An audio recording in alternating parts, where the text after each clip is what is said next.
And welcome everybody to another edition of the GSMC Football Podcast, brought to you by the GSMC Sports Network.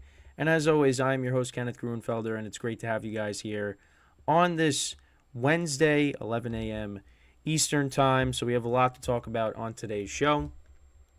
But before we get into that, I just want to remind you guys to tip or donate and get your comments recognized. Make sure to go to streamelements.com/GSMC sportsnetwork./tip. Again, that really helps the show, and that basically highlights your comment, and it allows me to talk about it in the chat. And so we greatly appreciate that. And of course, for bonus coverage materials that are not covered by this live broadcast, make sure to go to streamelements.com. Go to patreon.com and search up GSMC Sports Network, and that is where you can find all the exclusive content for all of our podcasts on the GSMC Sports Network. So we have a lot to talk about on today's show. To start off the show, I wanted to go through the NFC North, talk about that division as a whole. I know we did the current standings yesterday, but I just wanted to go into more detail with some of those teams, and talk about them where they currently stand. After week 7. In the second part of the show, we'll go over the power rankings that were released this week. So I'll talk about that, give my thoughts on that. And then the third part of the show, we'll talk about the Giants quarterback situation. I'll go over that, give my thoughts on that as well. And then in the final part of the show, we'll go over the current stats leaders after week 7. So that's basically the rundown for today's show. So let's get right into the first part of the show, which is talking about the NFC North. So let's pull up the graphic here. So we're going to take the Patreon down for a second, and we're going to talk about the NFC North. So right now, as it currently stands, you have the Lions at 5-2 on the season, the Vikings 3-4, Packers 2-4, Bears are 2-5. The main team I wanted to talk about was the Packers.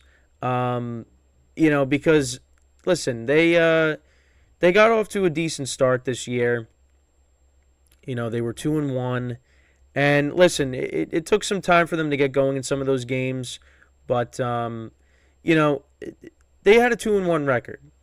And then since then, their offense has just been very bad. Against the Lions, they were awful. Against the Raiders, it was awful as well. And then most recently against the Broncos, it was awful.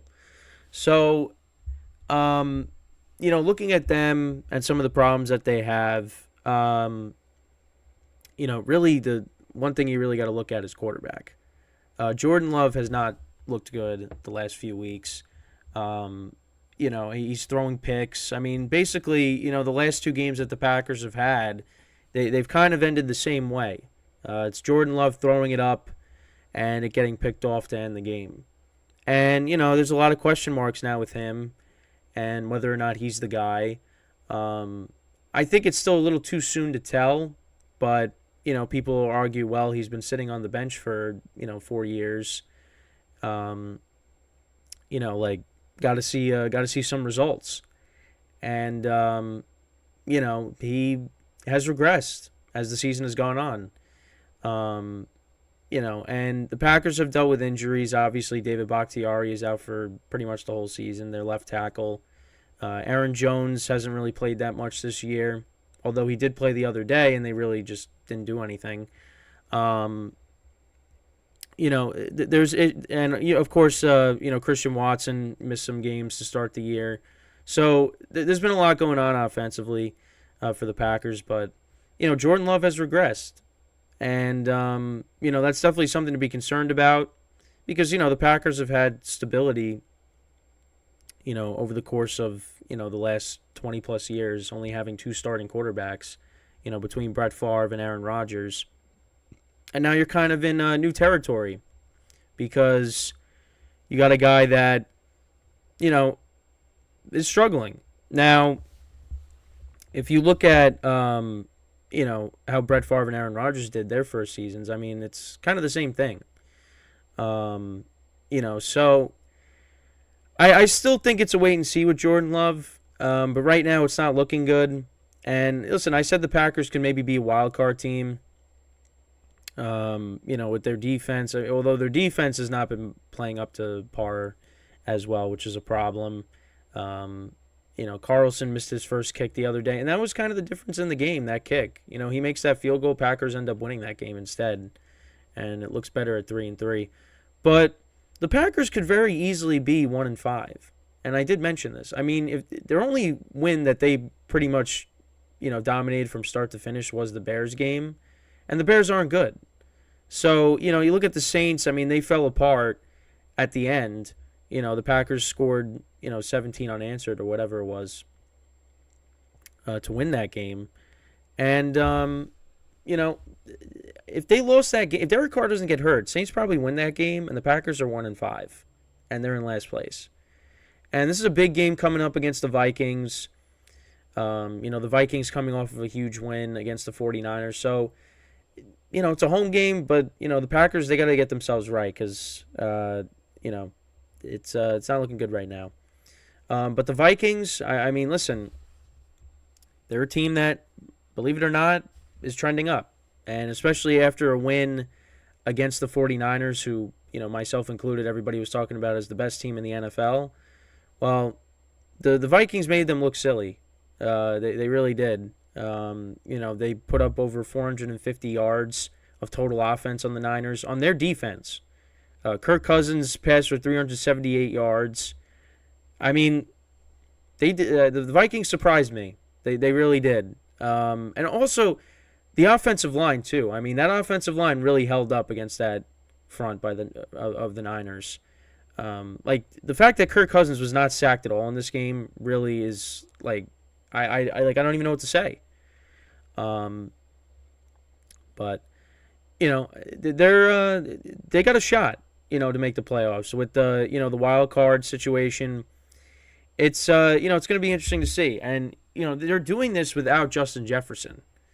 So if you get him back and the way Addison's been playing now, I mean, you got to like what the Vikings are doing. I mean, obviously, the running game is still a lot left to be desired there, but listen, they could be a team that sneaks in.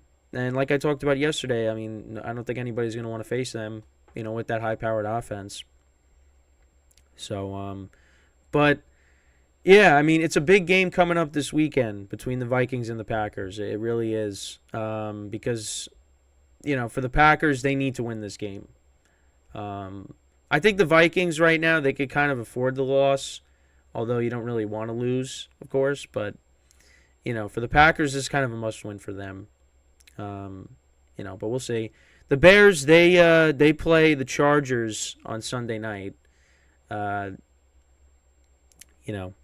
kind of wish they flexed out of this game, but I guess not. So we're going to have to see Tyson Bagent against Justin Herbert. The Bears got a win. Deontay Foreman had 3 touchdowns in this game. Bagent did what he was supposed to do. But on Sunday night against the Chargers, who they're coming off of another loss, it's going to be a tough game for the Bears. So we'll see. And the Lions, that loss against the Ravens, that wasn't good at all. It just that game from start to finish, it was never in the Lions' favor at all. I mean, the Ravens dominated the Lions. Now, can the Vikings catch up to the Lions? I mean, yeah, it's possible. I mean, they got the sorry, my dog's barking. They got the offense, to keep up with teams, but I don't know. I still look at the Lions as the favorite. And I think this was just a bad game for them. So I don't know. We'll have to see. I mean, obviously these two teams haven't met yet. Actually, we'll look at the schedule right now. Let's take a quick peek at their schedule. Well, when's the first time they play each other? So the first time that they play each other is actually on Christmas Eve, and then they play different teams. The Lions. I'm looking at the Lions schedule. Lions play the Cowboys, and then they play each other week 18. So listen, if the Vikings can keep pace with the Lions, I mean, who knows? Maybe the division comes down to those two teams. Last game of the regular season. I don't think that's going to happen, but I mean, you never know. But listen, you got to think about that just because of the win that the Vikings are coming off of. I mean, they beat the 49ers. So, I mean, they could beat anybody, right? You would think. So, but what I like I've been saying this week, I mean, this year's and on the shorts last night, I mean, that I posted. This is kind of one of those years where like anybody can be beat, really, at any given moment. Like, I mean, I really have no idea. I really have no idea after this week. How to look at a lot of these teams, but all these teams are beatable. They are. So, I mean, the Vikings, yeah, they could beat the 49ers, but they could go on the road next week against the Packers and lose. Like it's definitely possible. You know. But I still look at the Lions as the favorites. I just they are a better team right now. They just had a bad game on the road against a good Ravens team, the good Ravens. So, I expect the Lions to bounce back. I mean, they got to get right game at home on Monday night against the Raiders. So I think that game they should win. But, we'll just have to wait and see.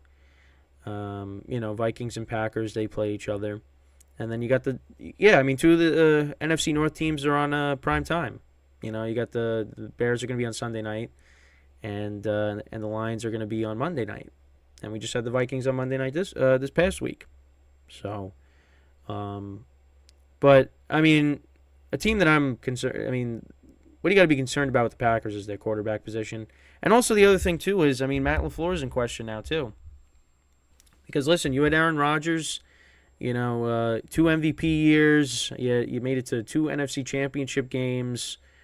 2 MVP years with Aaron Rodgers. Last year was kind of a transition period because you had, Devontae Adams leaving and going to play with the Raiders. Well, they traded him. You had Romeo Doubs and Christian Watson stepping in, and there was some growing pains there, wide receiver, but they were able to figure it out. And then you had the home loss to the Lions when the Lions didn't have anything to play for, and you missed the playoffs. So Matt LaFleur has been outcoached many times. He's won a lot of games, but when people talk about halftime adjustments and things like that, that's where a lot of the criticism, for him is found. And I don't know. I mean, listen, with Jordan Love, there's going to be some growing pains there, but how he started to how it's now, how he's been playing now it hasn't been good. It just hasn't been good. So they got things they got to figure out there. You're hoping Aaron Jones gets healthier and healthier, and he gets to how he's supposed to be. And I know Christian Watson, he got banged up in the game. I think towards the end against the Broncos. That's a guy that just has dealt with injuries, the last couple of years. So. Yeah, it's Packer fans are in different territory right now, and they got looking up at the Lions, the Vikings. I mean, they got a big win, so if it wasn't for that win against the Bears, Packers could be in last place. So, but yeah, that's pretty much it when talking about the NFC North. I kind of wanted to just go over that, because obviously I skimmed through some of the games on Monday doing the recaps. Because, we were kind of strapped for time a little bit. But, I just kind of wanted to, go into more depth with how some of these teams did this past week. So, with that, we are going to take our first break of the show. And then when we come back, we're going to go over the power rankings that were released. And I will give my thoughts on that. So, stick around, and we'll be right back here on the GSMC Football Podcast.